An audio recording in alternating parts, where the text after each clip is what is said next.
Hey, what's going on? Welcome back to the channel, man. I'm gonna explain to you guys everything. Just hit the subscribe button, hit the like button, and let's move forward, man. Comment down below what you think as we go along.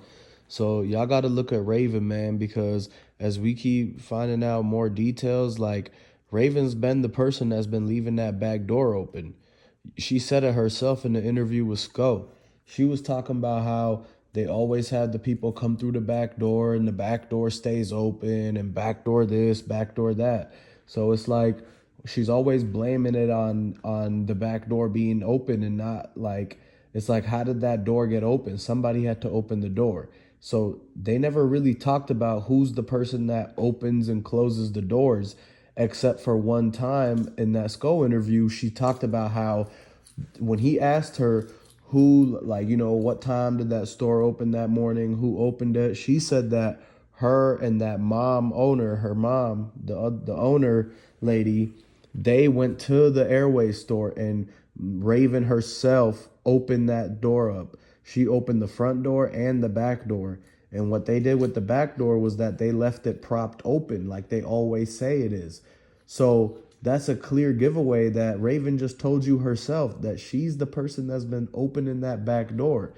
And when you look at that, what happened the weeks before the Dolph incident, when they had robberies going on and so-called robberies they didn't know about, she said it was always came back to one access point, which is that back door. And they said they left it unlocked or they leave it open all the time or the back door always stays open. Well, guess what?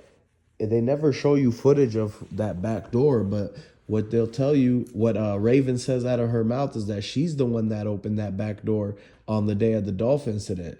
So that means her routine daily is to go to the Airways location, prop the back door open and all this stuff.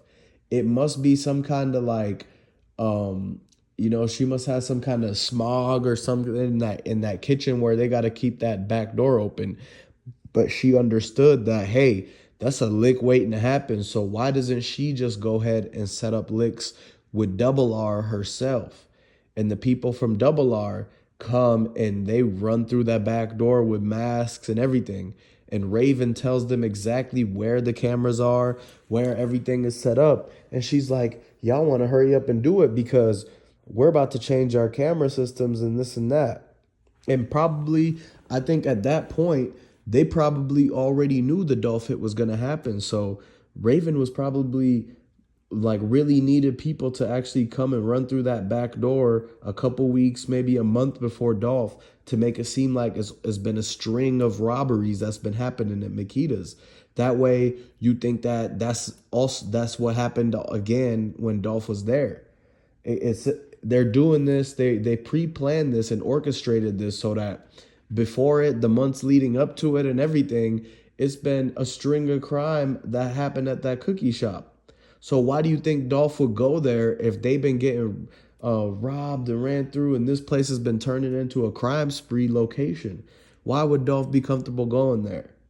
Exactly. So unless it's that they didn't talk about that until after the fact, we never have heard about Makedas cookies or anything about Makedas and Raven and none of them until after the Dolph situation. So when they were getting those robberies and the string of all that's coming through the back door, that Raven actually set up herself because she left the back door open and told the street guys from Double R to actually do the robberies. So that way she just got caught by saying that she snitched on herself. And so if they don't, but they didn't tell anybody about the robberies. All they did was claim it through the insurance to get the money. But they didn't want to go on the news and say that, hey, help us find these people that have been breaking into the cookie shop. So why would they not tell the news and why would it not be reported on the news of all these break-ins at the cookie shop and it's a whole precinct right down the street? So it's like, why would they never talk about that? And it makes no news. Everything in Memphis that happens makes the news when it comes down to stuff going down. And if it was a business rob like the Makedas Cookies, who's been on the news so many times when it comes to taking donations and all that, where they set up a little interview and a little presentation or anniversary or this or that, right? Where they get donations and get more publicity in the news. But then when things actually go down and they're pre-planned, they don't make the news. Those those break-ins before Young Dolph, they never made the news for a reason, because they just were there for Raven and them to use that as a way to get money and get a check. And then also is to have it where you think that it's been like they're gonna bring that information after the Dolph case. That way they could say, yeah, actually there's been a string of robberies in here. So the fact that somebody came and did this to Dolph had to be related to the string of robberies. So it can't be the cookie shop. It's got to be the people who keep breaking into the cookie shop. And who are the people that keep breaking into the cookie shop? The people from Double R and CMG that Raven is cool with in the streets, that she keeps wanting to manage. That's what's going on. So she was thirsty as hell and gave the tip, because she knows that, hey, they told Raven, Double R went to her and said, you need to give us more drops, like drop dimes on locations, drop dimes on the location of Dolph, because CMG and them and Double R and all of them, they all involved. So look, Trula's not cool with CMG. CMG's cool with Double R. So Double R and CMG are the ones who teamed up and asked Raven to drop the location and get them to get Dolph to be comfortable to get there. They didn't tell him about how they had the string of break-ins before. But they got the check for it.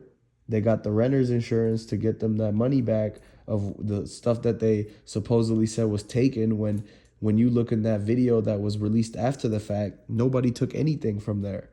They just came through the back door and then jumped over the register and made it look like they were aggressively ransacking the place. But nobody even came and they didn't even touch the register. They ran right by it. So what did they come to get? The cookies or the elbows in the back? Like, exactly. So that just goes to show that it's a big cover up, and Raven, Maurice, and all of them, they're trying to hide something. And what they're hiding, we're figuring out. We're getting closer and closer. And the fact that Raven leaves that back door open is a dead giveaway that she's the one that's been planning all them string of break-ins, and that she clearly is the person who probably planned for what guys were going to show up in the white Benz and what guys were going to run through the back door, because she's been doing that before in the last break-in and the last time that they tried to do something there. So that's what's going on, man.